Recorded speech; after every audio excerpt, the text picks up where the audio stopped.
La siguiente sesión, Marcelo Larraguibel es uno de nuestros miembros del Advisory Council de la oficina MIT aquí en Sloan y vamos a tener un panel que son los Medical Directors Panel. Marcelo, te doy la bienvenida para que pongamos a tu grupo acá. Okay. Bueno, bien. Hola, ¿me escuchan? ¿Sí? Mientras ordenan aquí el panel, explicarles que lo que quisimos hacer fue mezclar una visión académica de alto nivel también con algo más cercano a la realidad de las clínicas y hospitales. Entonces lo que vamos a hacer ahora es un panel de discusión entre directores médicos, tanto público como privado, para conocer su punto de vista con respecto a los mismos temas que hemos ido tocando. El director médico normalmente, como decimos, es el jamón del sándwich. Está, de alguna manera, representa a los doctores y tiene que preocuparse de las prácticas médicas, pero al mismo tiempo tiene la presión de los costos, la presión de los resultados y la presión del management o de la administración de la institución. Con lo cual, qué mejor que tener a 4 distinguidos directores médicos que se los voy a presentar ahora en este panel. Si quieren, pasamos.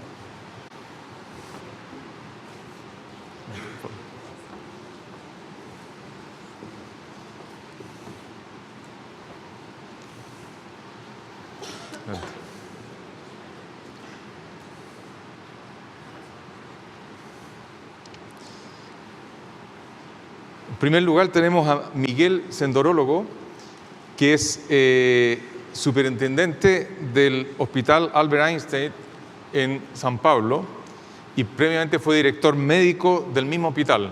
Él se ha tomado la molestia de venir especialmente para esta conferencia para contarnos qué está pasando y qué están haciendo en el Hospital Albert Einstein en San Pablo. Él es un máster y doctor de la Universidad Federal de Sao Paulo y tiene un postdoctorado en el New England Medical Center de Tufts University y un Advanced Management en Harvard Business School.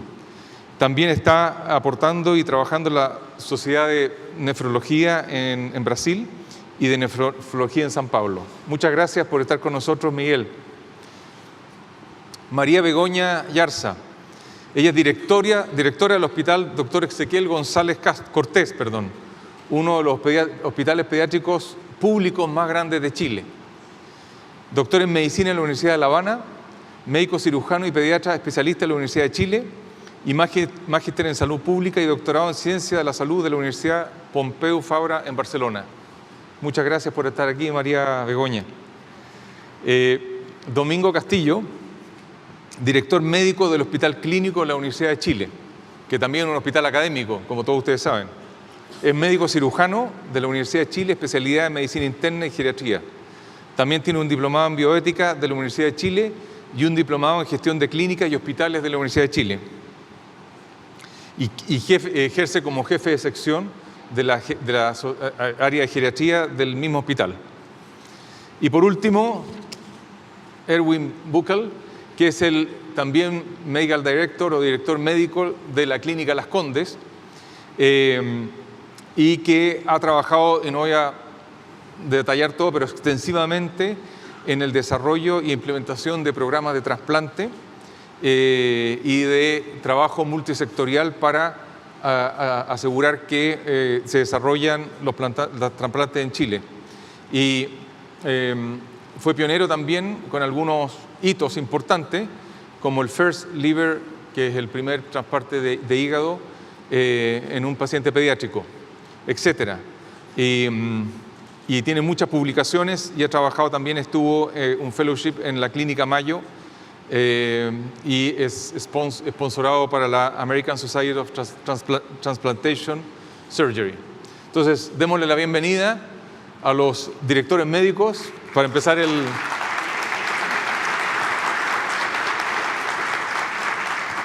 Bueno, y la modalidad que hemos acordado es que yo voy a plantear algún tema y cada uno va a hablar sobre su respectivo punto de vista. Y tenemos 2 grandes temas. Uno tiene que ver con el hospital más moderno, más desarrollado y su transformación a un foco en el paciente. Todo este tema que se ha hablado bastante hoy día de la variabilidad en la práctica, cómo se estructura el hospital, cómo se usa la información, cómo se desarrolla un hospital más moderno, orientado a una práctica más efectiva, eficiente y de cuidado al paciente. Entonces, si quieren, partimos. ¿Quién quiere tomar la palabra? Las damas primero. Bueno, este es como el reto, ¿no? Que es lo que uno está haciendo para construir mañana. Y yo siento que de las cosas claves que para poder construir mañana en cualquier área del desarrollo de un país, pero en salud es aún más evidente, nosotros tomamos el camino de los derechos. Y dijimos, mira, para caminar hacia un futuro en salud, el centro de nuestra motivación, y así está en nuestra visión estratégica, es que en cualquier acción que haga el hospital, sea de salud o no, el tema central es cómo protegemos los derechos de los niños. Y eso es un tremendo alineador, porque pone efectivamente, no en una frase village, una frase de fin de año, sino que lo pone en un apalancador que es el tema de los derechos. Y ahí, en el tema de los derechos, aparecen cosas increíbles. Aparece a partir de los derechos que yo le estoy diciendo a un niño que ingrese a un hospital y por tanto mi compromiso es no adicionar más riesgo. Y por tanto el tema del riesgo y la seguridad es central y el monitoreo de ese riesgo, ¿cierto? Y anticiparse. Me comprometo en ese mirada de derechos en relación a la integralidad de la atención. Nosotros decimos que cualquier niño que toque al Exequiel en cualquier momento, en la urgencia, en ambulatorio, la mirada tiene que ser integral. Y por tanto yo no tengo ficha clínica, tengo una ficha del paciente que es mucho más que lo biológico del niño y el órgano en cuestión. Y por tanto, cuando tomo los elementos del paciente, él me toca en el sistema sanitario, lo que se abren, ¿cierto? Son distinciones, no solo las biológicas y los diagnósticos, sino que el riesgo farmacológico, el riesgo social, el riesgo en salud mental, y eso lo tenemos incorporado en nuestra mirada así como sistémica. Entonces, cuando uno dice los derechos, entonces tiene que modelar el hospital alrededor de los derechos. Y entonces cabe la mamá, adentro del hospital, por cierto, y el papá, pero también cabe la profesora, esa profesora que echa de menos al niño y que ha faltado porque está con una enfermedad, pero su mejor amigo también, y su novia, ¿por qué no? Y nuestros establecimientos exigen normas que no están ancladas en nada científico y que discriminamos en una cierta forma que no sean visitados nuestros pacientes por personas significativas. ¿Y quién sabe quién es significativo para él? Solo él mismo, pues. Y es por eso de que la pregunta al niño y al adolescente, cuáles son, ¿cierto?, sus intereses, no solo intereses en general, deportivos, escolares, son parte de nuestra apuesta en la ficha de las personas. Que cuando terminen la experiencia hospitalaria ellos sean los que escriban o dibujen en los menores de 4 años. Y que no solo sea el intermediario que es el papá. Entonces yo creo que construir un hospital del futuro es casi es destruir el hospital. Un hospital del futuro es sin hospitales. O sea, yo me imagino a nuestros niños en su casa como tenemos 56 ventilados crónicos en su domicilio. Yo los quiero a todos. Nuestro hospital ha disminuido a lo menos en un 30% las camas, cuando el sistema sanitario pide más camas. Y es porque la ambulatorización y el tratamiento en el domicilio. ¿Y eso con qué tiene que ver? Con eficiencia, con eficacia sanitaria, por cierto, pero con los derechos del niño. Entonces, yo creo que la salud del futuro es en la casa de las personas, con la gente que quiere, con miradas integrales, no solo lo biológico, porque pretender entender los problemas de salud desde el órgano es que estamos perdidos. Y lo otro sí nos genera, y de verdad genera una respuesta sanitaria mucho mejor. Yo creo que la salud del futuro va por ahí. Muchas gracias. Miguel. Bueno. Yo hablo un portuñol muy bueno, pero ustedes no van a entender nadie, entonces voy a hablar en inglés. Lo siento. At the Albert Einstein Jewish Hospital in São Paulo, it's a large healthcare system today with a structure like a hub and spokes with a central hospital where we do the patient admissions, surgeries, and high complexity procedures. And we also have spokes or satellite units where we do ambulatory care, emergency care, diagnostics. So this is how we are configured today. And we also have private-public partnerships with the government. So we provide services also from very complex procedures like transplantation to primary care. To answer that question, we do lots of things. It's there's no simple answer to complex problems. So to try and frame it in a way that we can organize things better and evolve faster, we've adopted as a north, as a goal, the triple aim, which is a proposal from the Institute for Healthcare Improvement. This proposal is out there since 2007, after Donald Berwick published a paper about this idea. This concept is behind Obamacare. It's behind some things that are changing in the national health system in England. So we decided to adopt it. In fact, we're partners with IHI today. We are trying to do more things together, not only in Brazil, but in Latin America. So Triple Aim deals with the experience of care. You have the 6 principles of quality and patient safety by the Institute of Medicine. And you must add to those the patient experience and the experience of the staff, or what we today try and call joy in work. So we've been working with many actions, and I'd like to just mention a few for that part of the Triple Aim. One is an Office of Patient Experience. In fact, it's a program that works systemically in the institution. We had, in the satellite units, for instance, I believe this is a very common problem in large systems. Patients would say that they had different experiences when they went to different units. So the culture was different, even the processes, the safety processes were different. So now with this program, we're bringing all teams together. We have regular meetings. We try and decentralize the decisions and make them work together.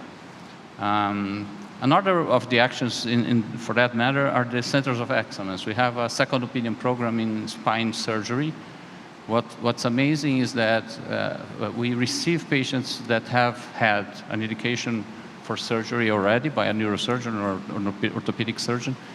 And in fact, when we do the second opinion part of the program, 60% of the patients do not have indication for surgery.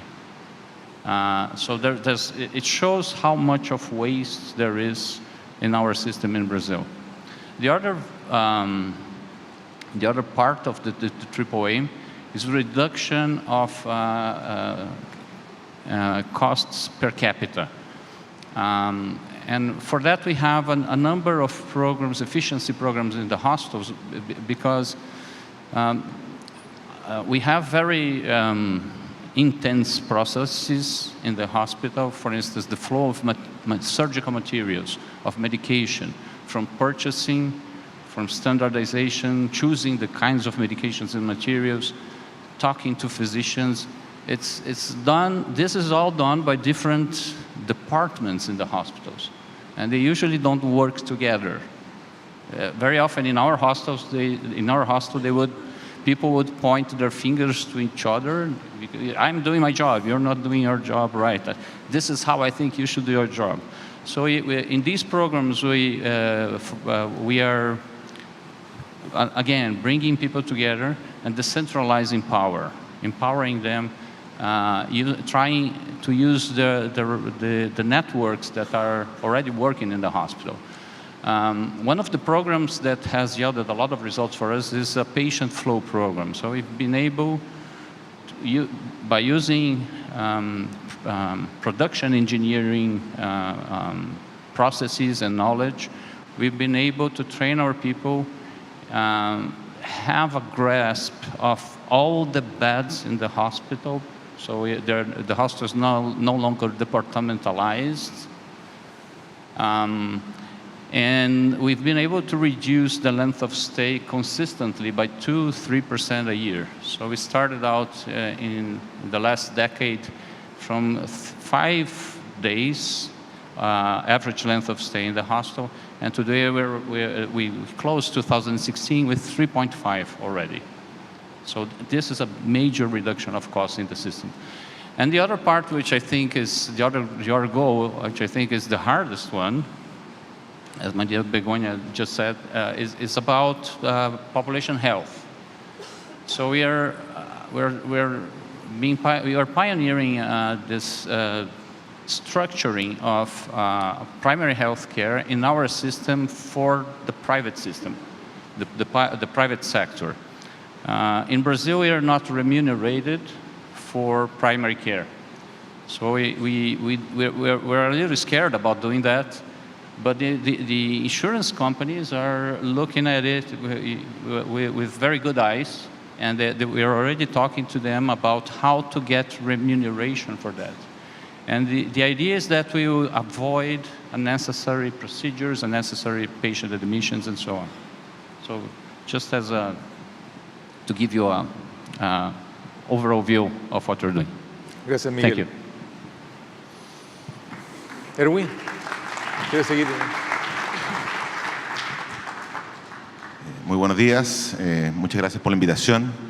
La verdad es que es un privilegio estar acá. Como director médico de Clínica Las Condes, que como todos ustedes saben es un prestador relevante del mundo privado en Chile, y creemos que también de Latinoamérica, nos hemos ido moviendo desde una institución relativamente pequeña a una institución que hoy en día tiene 300 camas, con un proceso muy fuerte de expansión. Tenemos proyectado tener 500 camas al 2020 y con las dificultades que eso significa. La misión de Clínica Las Condes fundamentalmente, ¿cierto?, es posicionarse como el mejor prestador o uno de los mejores prestadores, ¿cierto?, en salud privada en Chile y en la región. Y para eso hemos puesto el foco en ciertos pilares. Como la pregunta fue un poquitito cómo hacerlo, cuál es el rol de la dirección médica, yo creo que el rol, ¿cierto?, de la dirección médica fundamentalmente es que nuestras instituciones, que tienen por supuesto un management muy fuerte, ¿cierto?, se mantengan en el rumbo de esa misión. Fundamentalmente poner al paciente en el centro de nuestro interés, tener la mejor tecnología, poder reclutar a los mejores médicos no solamente del país sino que de la región, poder retener a los médicos, que hoy en día es todo un tema, porque hoy en día el mercado realmente hace que los médicos de excelencia sean muy atractivos, ¿cierto? Nos hemos ido moviendo también a un modelo de atención basado en centro, que ha sido probablemente el foco de mi rol como director médico en los últimos años. Modelo que no lo inventamos nosotros, modelo al cual han ido migrando todas las instituciones, las grandes instituciones de salud en el mundo, que tampoco lo inventamos nosotros, ¿cierto?, donde eso viene hablando Michael Porter hace mucho tiempo, donde probablemente, ¿cierto?, vamos a hablar más adelante un poquitito de eso, donde evidente también hemos tenido el desafío de la informática, que significa hoy en día manejar una cantidad muy importante de información, cruzarla desde el punto de vista del interés del paciente, desde el punto de vista médico, clínico y también desde el punto de vista financiero, administrativo, de la eficiencia y de la gestión, del control de calidad.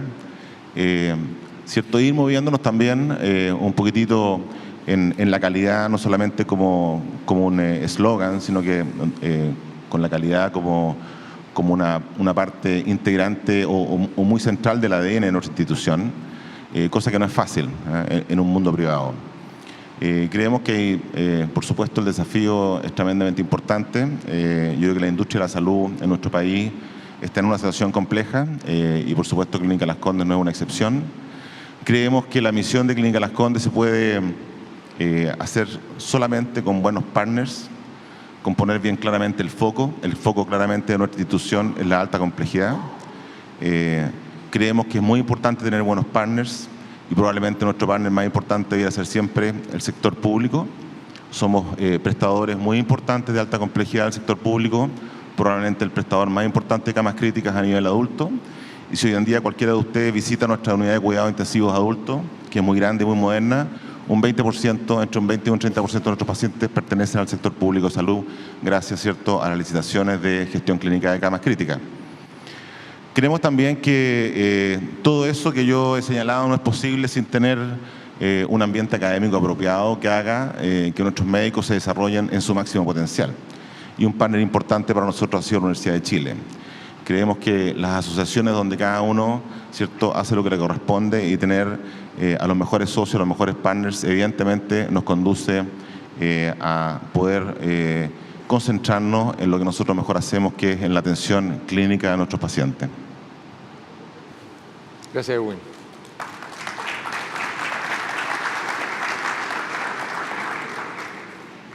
Buenos días. Yo, para hacer una aproximación, voy a partir por alguna forma, que es ubicarme. En este momento estamos en un foro frente a muchas personas que a su regreso a sus lugares de trabajo van a tener unos nuevos conocimientos, ¿cierto?, de cosas que pasan en la salud a nivel internacional, pero al mismo tiempo van a ser clones de discusión, que es lo más relevante. Yo vengo de un hospital que antiguamente se llamaba el Hospital José Joaquín Aguirre, igual que la calle Macul de Santiago, que luego que le cambiaron de nombre, igual sigue siendo el Hospital José Joaquín Aguirre, aunque debiera decirse Hospital Clínico Universidad de Chile. Pero el concepto de ubicación no es un concepto meramente físico-geográfico, sino que dónde estoy inserto.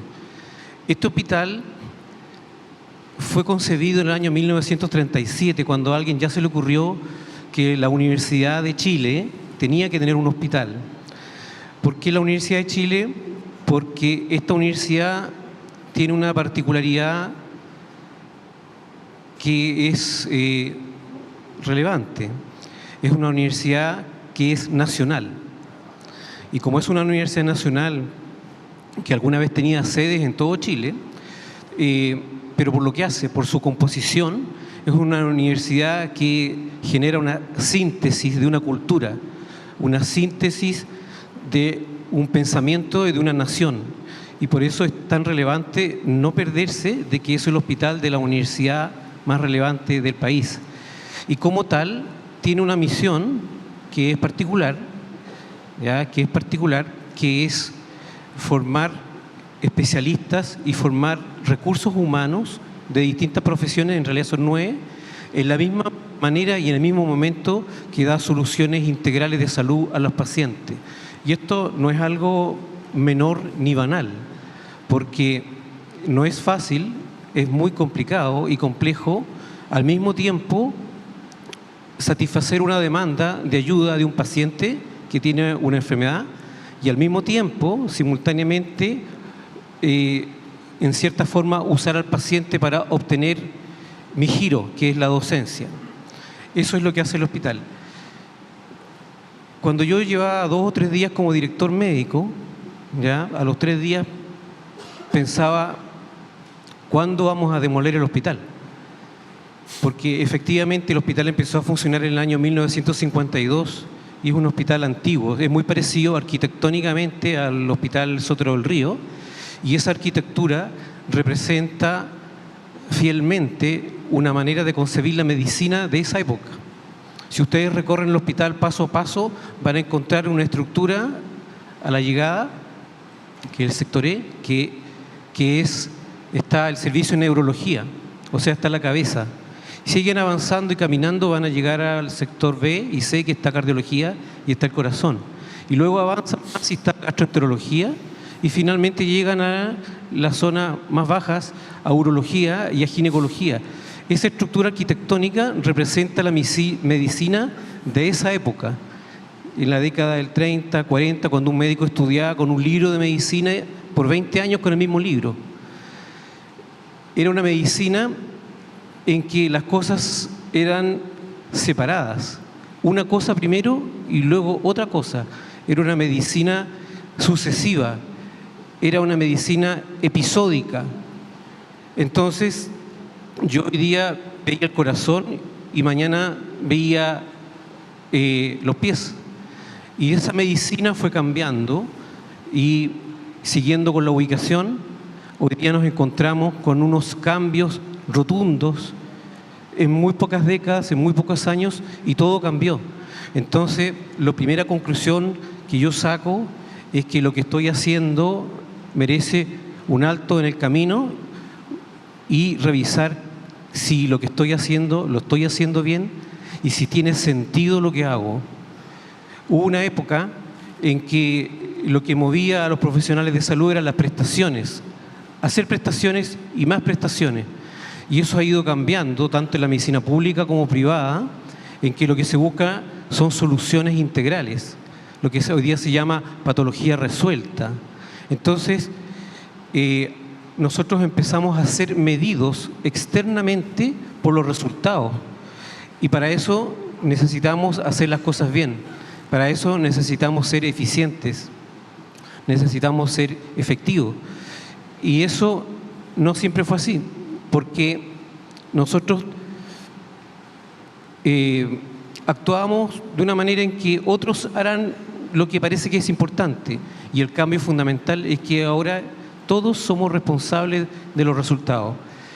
Entonces, la estructura de un hospital, en el fondo, lo primero y lo primario es que tiene que adaptarse a un cambio muy rápido, muy profundo, muy complejo, en un contexto, en un escenario muy particular, en que hubo cambios demográficos rotundos, como por ejemplo el tema etario en este país, en que ahora una mujer chilena vive 82 años, 83, un hombre vive 77 años, y hace pocos años y pocas décadas no era así. Y si quieren una prueba, vean lo que pasó con el sistema previsional chileno de la AFP.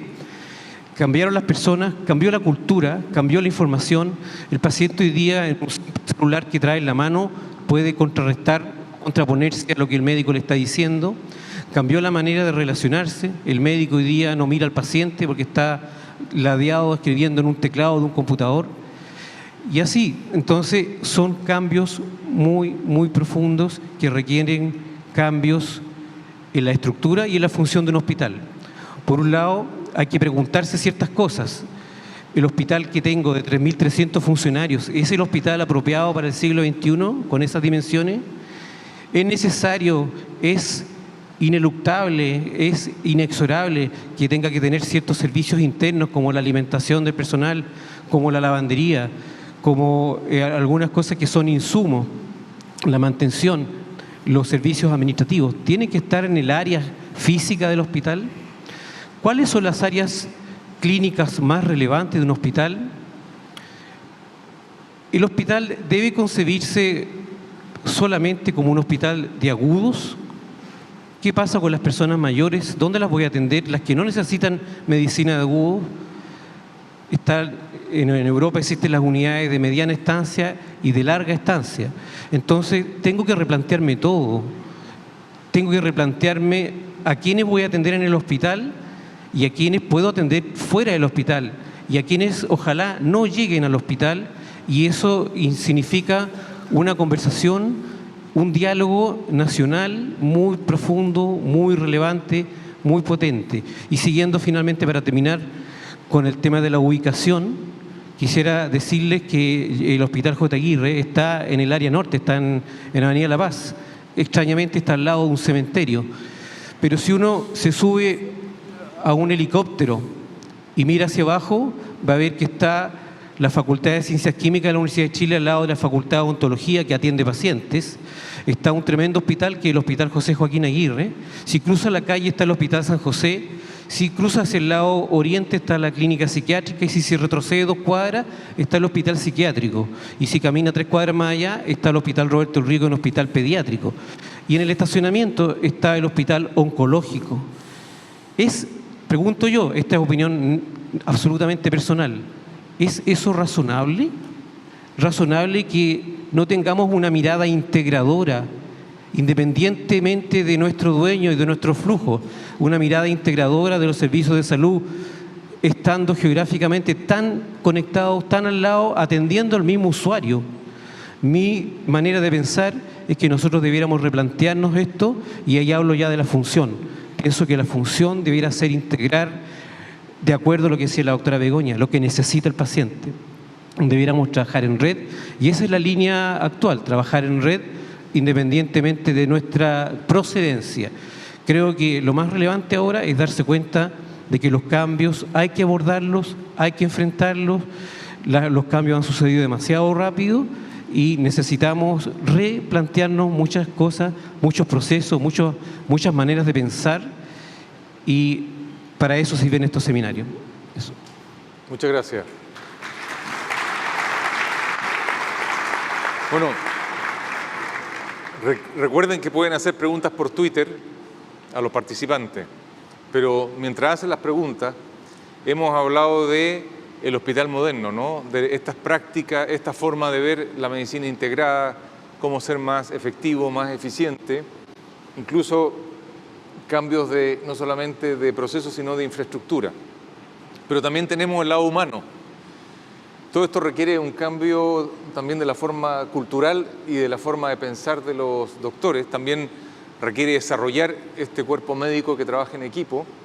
Entonces me gustaría preguntarles cómo están abordando este desafío de desarrollo de los equipos, desarrollo de los médicos y este cambio cultural, que no pasa solamente por aplicar tecnología o cambiar procesos. No sé, Begoña.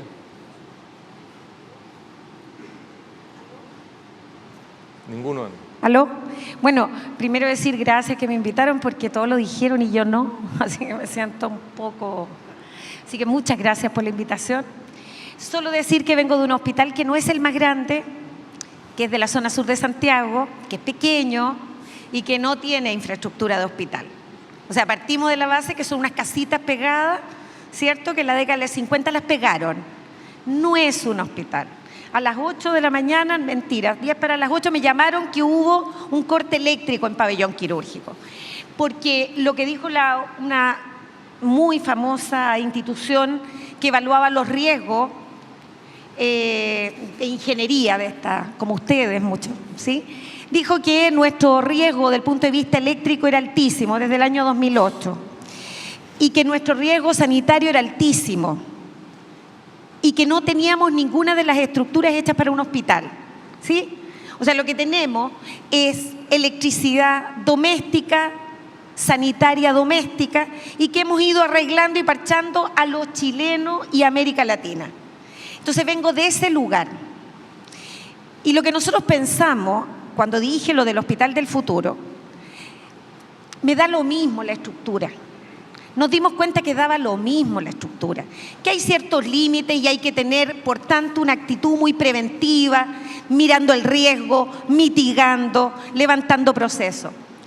Pero lo que le da la característica al hospital que tenemos y que significa que tenemos la mejor satisfacción usuaria, que de hace 6 años somos el primero o el segundo en el mapa estratégico del ministerio, con los indicadores del EAR, establecimiento autogestionado, que tenemos resultados sanitarios espectaculares. Los niños en la zona sur de Santiago tienen en promedio, el per cápita promedio de los niños que llegan a oncología son 56.000 pesos.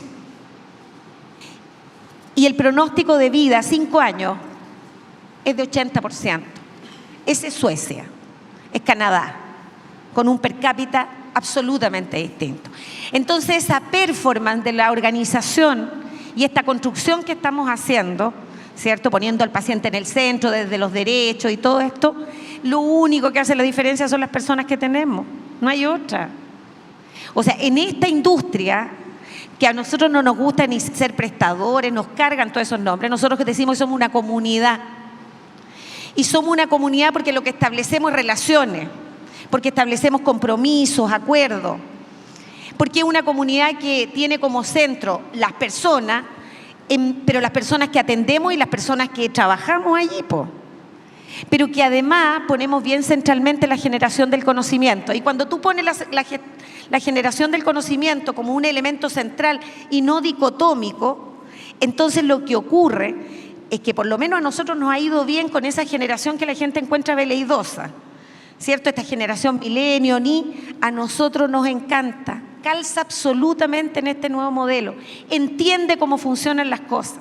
Entonces, cuando le decimos a esa generación que pertenezcan a esta comunidad y que vamos a cambiar la salud de este país y que no vamos a esperar las grandes transformaciones de todo el mundo, sino que en ese espacio que se llama Comunidad Exequiel González Cortés vamos a hacer las cosas que soñamos, saben que la generación milenio se queda. Y se queda porque se hace cargo de algún proyecto.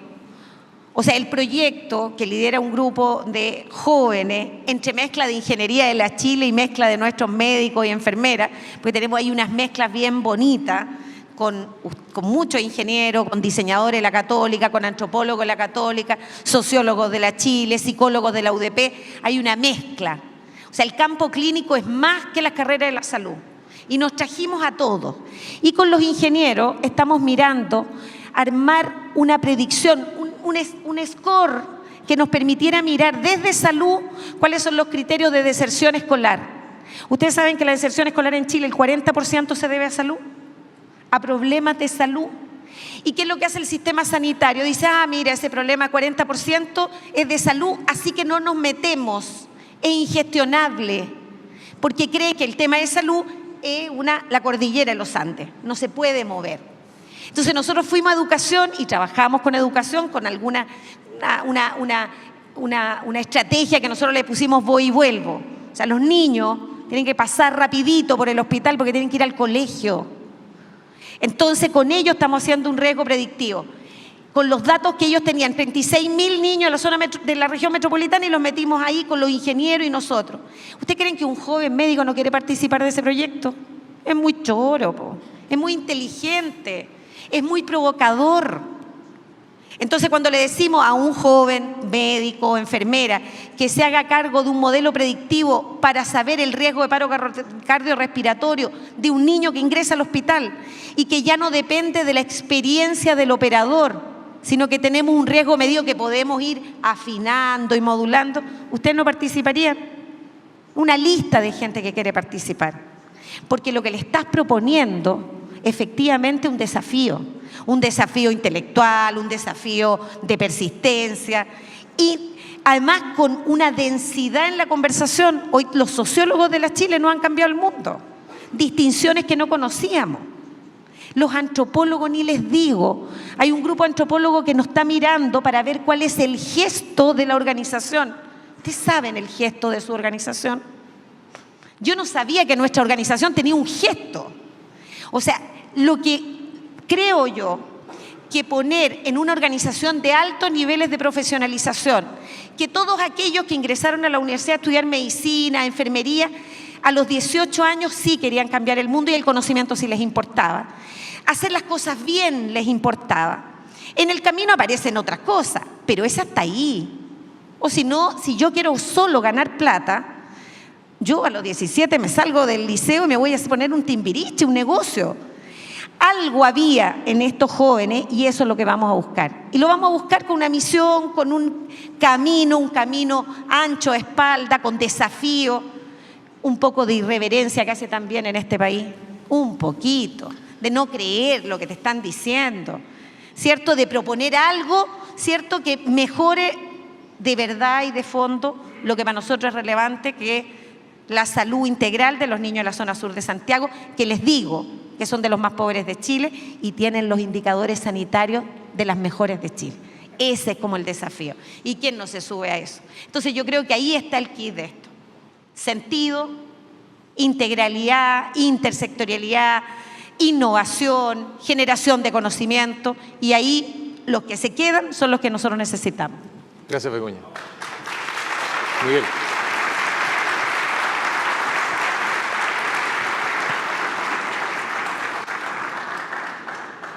I'll try and tell you what we're doing about our physicians using the perspective of the data, because I think it's all about the data, right? In this meeting. So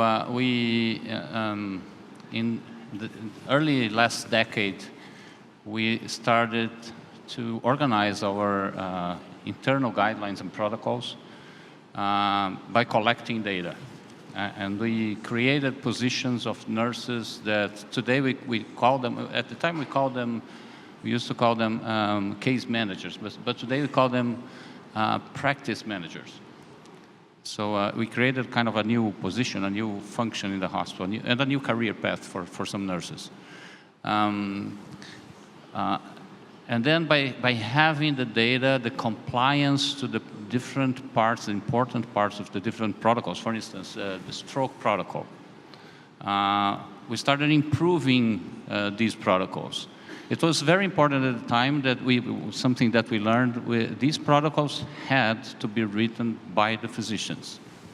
By the way, our challenge was, and it is today, that we have a large set of physicians that bring the patients to the hospital, and they have a very big sense of autonomy.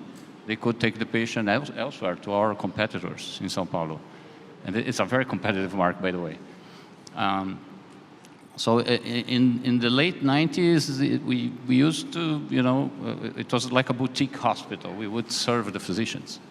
Then what changed when we started these managed protocols is that we engaged them into writing the practices that the hospital would follow. They are all physicians very well trained, so we trusted that they would do a good job in doing that. And we started measuring at the level of the physician. Later on, we added more stuff about their practices. Now, collecting data that pertain to their administrative practices, how they schedule a surgery, if they're late for a surgery. And we also started asking our nurses to score their practices, how is their bedside manners and so on. And then we added volume information. We added information about their continuous medical education, their production. We have an institute of learning and research. So what was their production in the institute? How they contributed to our social responsibility activities. And we lump all these data together. It generates a score. We rank them, and we segment them. Now, the top tier today corresponds, it's 8,000 physicians. The top tier corresponds to 3% of them, and they account for almost 40% of our volumes. The next tier is around 17% or so, and they account for another 40%. So we have a kind of a perfect Pareto distribution. And when we focus in these physicians in terms of relationships, in terms of benefits, that we have very nice benefits that we give them, we can manage the hospital better because we're dealing with 80% of our volume. Otherwise, it's impossible to manage the practices directly of 8,000 physicians. So we until 3 or 4 years ago, we thought we had a very good system. But then we decided to go further and to engage them more. And it's about, this has been published, so I'll be very brief because we have a constraint of time. We have today 30 groups. We call them Grupos Médicos Assistenciales. So these groups are led by physicians, but they have physicians and nurses and physical therapists, all professionals that deal with the patients in a specific situation. And it's not a specialty. It's more granular than specialties. It's about some procedures. For instance, we have one that deals with endovascular procedures. One of the things that they did for us is they standardized the use of our hybrid room in the OR. We didn't do it. They did it for us. They can decide, they can choose about a number of things that they can do, but they've been very interested recently in making products in reducing costs so that we can have deals with insurance companies and grant access to more patients so that they can have more volumes. They are learning how to deal with the system. It's something that we as physicians we're not trained. We're trained to, it's one patient, very few people. We usually we're not trained to work in teams. Not to mention the whole healthcare system and how a hospital operates, how the nuts and bolts operate. It generates a lot of engagement for one reason, because we're conveying power, we're ceding power to them. So this ceding of power is generating a lot of more engagement. They're happy to do this voluntarily, and they're improving our results. So this, just to tell you a brief story. I think, Miguel, there is a paper that people can read, right? Yes, you can, of course. I'm offering the copies of the papers. On that one that people can read. Yeah, there are some papers that were published in Harvard Business Review Brazil and in Advisory Board Company. So they're all free for you to access. Okay, thank you. Después lo distribuimos ese papel.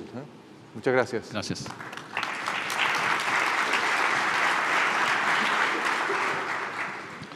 Yo, retomando la pregunta, quisiera realzar un poquito la complejidad de eso. Creo que llegar, ¿cierto?, a lo que se ha señalado desde el punto de vista de la necesidad de hacer una medicina integral, ¿cierto?, centrada en las necesidades no solamente médicas de las personas, sino que también en sus necesidades sociales, en sus necesidades económicas, en la búsqueda de la eficiencia.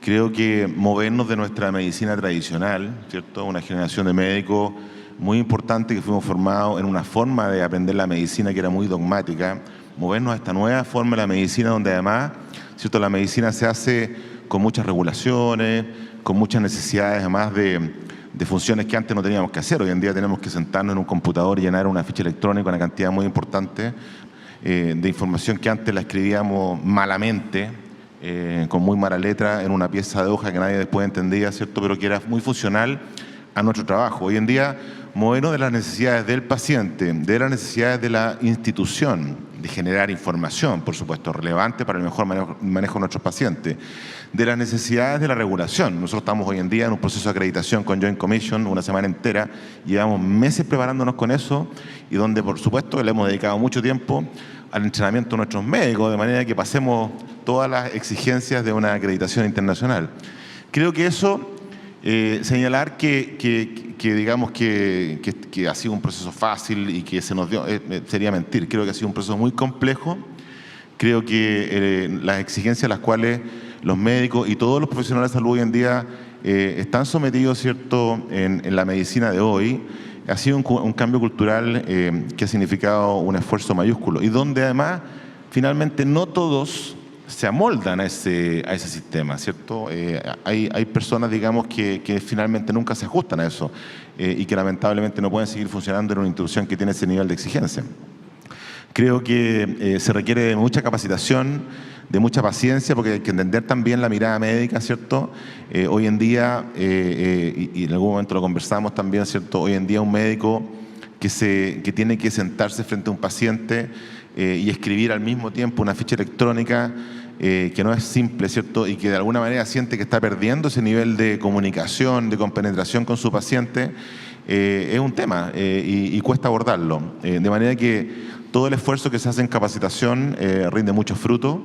Creo que es un proceso continuo porque los desafíos siguen ocurriendo. O sea, cada vez tenemos, ¿cierto?, probablemente más exigencia en el sentido de ir registrando y de ir haciendo protocolos, y no solamente hacer los protocolos y las guías clínicas, sino que después, ¿cierto?, evidentemente hacer una buena aplicación de ellas y hacerle seguimiento a cuáles son esas aplicaciones.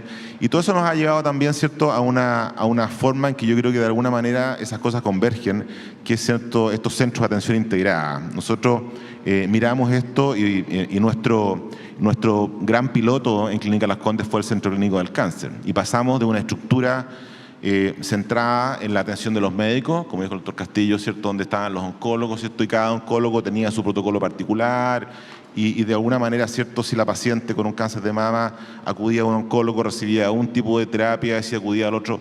Hoy en día eso no pasa, tenemos todo protocolizado, todo en comité, ¿cierto?, lo cual tenemos además una forma de aproximarnos al paciente que está mucho más alineada con la necesidad del paciente, desde el punto de vista del presupuesto, un presupuesto que se hace desde el diagnóstico hasta la rehabilitación del paciente, no solamente el presupuesto de lo que le va a costar la quimioterapia o lo que le va a costar la cirugía, sino que el presupuesto integral, desde el principio hasta el fin de la atención, ¿cierto? Nuestra capacidad de hacer, evidentemente, control de variabilidad, tremendo tema, nuestra forma de ser más eficiente, por supuesto, en el control de costos y en los registros clínicos también, ha hecho que nuestra actividad oncológica, en un modelo pionero que ya lleva 5 o 6 años en funcionamiento, se haya triplicado en los últimos 5 años. O sea, evidentemente eso es lo que la gente hoy en día busca. Busca un centro donde esté no solamente el oncólogo, esté el cirujano, esté el radioterapeuta, esté la psicóloga, esté el psiquiatra, ¿cierto?, esté todo el sistema, por supuesto la administración, que hace que digamos, su manejo o su visión de cuánto va a ser la cobertura de su ISAPRE, de su seguro, o cuánto va a tener que pagar de su bolsillo, de alguna manera, ¿cierto?, se acomoda mucho mejor a sus necesidades. Lo que es la navegación del paciente, la alta complejidad, hoy en día hace que un paciente no solamente tenga que ver a 1 o 2 o 3 o 4 médicos, además tiene que hacerse un sinfín de exámenes, y tener una enfermera navegadora que le haga una ruta a ese paciente, que sea de máxima eficiencia, que le diga el lunes esta hora, el martes esta otra, y en 3 días tiene el estudio completo y está sentado frente al especialista, que ya tiene, ¿cierto?, en su poder todo el análisis de toda la evolución de ese paciente, y le tiene una propuesta que no es solamente de él, es de un comité. Los pacientes valoran eso, ¿ya? Y movernos desde ese modelo a centro de atención integrada, en traumatología de columna, en la enfermedad digestiva, en lo respiratorio, ¿cierto?, en lo cardiovascular, por supuesto que es un cambio brutal desde el punto de vista del funcionamiento de los doctores. Nosotros todavía tenemos médicos, cardiólogos, que pelean con los nefrólogos por quién maneja la hipertensión. O sea, moverse de este sistema a un sistema donde el paciente llega, ¿cierto?, y tiene a todo un equipo remando en forma sincrónica, ¿cierto?, para que resulte la máxima eficiencia, el mejor resultado clínico, pero no solamente el mejor resultado clínico, sino que también un mejor resultado desde el punto de vista de la eficiencia de lo que el paciente busca, que es un tema súper importante. Y cuando uno tiene a toda la gente remando al mismo tiempo, por supuesto que navega más derecho, navega más rápido, consigue mejores resultados. Pero hacer que todo eso ocurra, ¿cierto?, yo creo que ha sido súper complejo, y en algunos casos resulta fácil y en otros casos resulta imposible. Gracias, Erwin. Domingo, para terminar, gracias. Sí.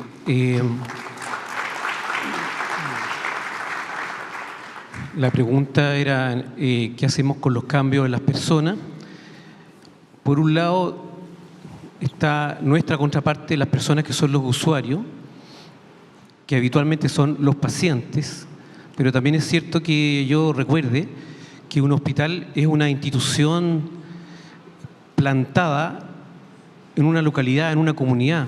Entonces la gente, la verdad es que va por razones de salud, pero también va porque es un centro cívico de interés, un hospital, y ese impacto es recíproco.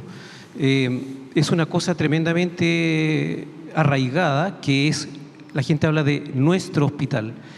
Ahora, estas personas, los usuarios, en nuestro caso particular, son bastante heterogéneos desde el punto de vista sociocultural y socioeconómico. Acuden personas al hospital de la Universidad de Chile de distintas procedencias culturales y económicas, pero evidentemente ha cambiado en los últimos tiempos. Es una persona empoderada, es una persona que, a diferencia de antaño, se atreve a reclamar. Y es una persona que ahora va conociendo cada vez más que hay leyes que avalan su reclamo. Y a veces nos dicen, pero si yo estoy pagando. Y ese lenguaje, si uno analiza el lenguaje, todavía no capta que, aunque no pagara, debiera ser bien atendido. No porque paga, sino que por la esencia de la relación. Entonces, el paciente, las personas cambiaron. En mi caso particular, por ejemplo, como geriatra, mi cliente es el nieto del paciente o el hijo, porque lo trae, y es el que trae, el que ve en el computador las cosas, o el que paga la consulta del hospital, etcétera. Pero tengo que percibir que hubo cambios y adaptarme a esos cambios en el usuario. Con respecto a los cambios internos, yo creo que puedo hablar de dos aspectos o ámbitos. Uno son los profesionales de salud y otro un personaje particular, que es el personaje, digamos, que es el médico. El médico, no sé si va a ser controvertido lo que voy a decir, pero así lo pienso yo. En este país, de momento que hay dos sistemas de salud, uno privado y otro público que atiende, como se dijo acá en la primera charla, la doctora Alarcón, atiende a personas más vulnerables, tiene ciertas particularidades antropológicas la manera como se aprende la medicina en este país, seguramente en otros también. En la mañana, los médicos atienden a la persona más modesta en el hospital y de ellos aprenden. Aprenden el servicio de urgencia, ¿cierto?, con un baleado, y posteriormente en la tarde ellos van a otra parte a atender a un lugar privado donde ven a otro tipo de personas, a otro tipo de pacientes, y a veces lo atienden con otro lenguaje, con otras prestaciones, otras prescripciones, etc. Pero eso no es menor, porque esa relación de utilización ha cambiado, y algo tan simple y tan banal que es entender que el centro es el paciente. Y si uno lo discute y lo habla de esa manera, es porque antes no era tan claro que el centro era el paciente. Antes el centro era la docencia, antes el centro era el valor de mi investigación o mi publicación académica, etc. Entonces, el cambio también tiene que producirse en este personaje que es el médico, a quien yo reivindico y respeto, instando a que mantenga del pasado todo lo bueno de ese pasado. Yo soy muy firme partidario de mantener la memoria de lo que ha sido nuestra medicina en nuestro país, pero al mismo tiempo tiene que cambiar y adaptarse a los cambios actuales. ¿Qué cambio, por ejemplo, es importante en nuestro hospital y que siempre tienen resistencia a los cambios, como ustedes se habrán dado cuenta? Es entender que al paciente le beneficia el trabajo en equipo.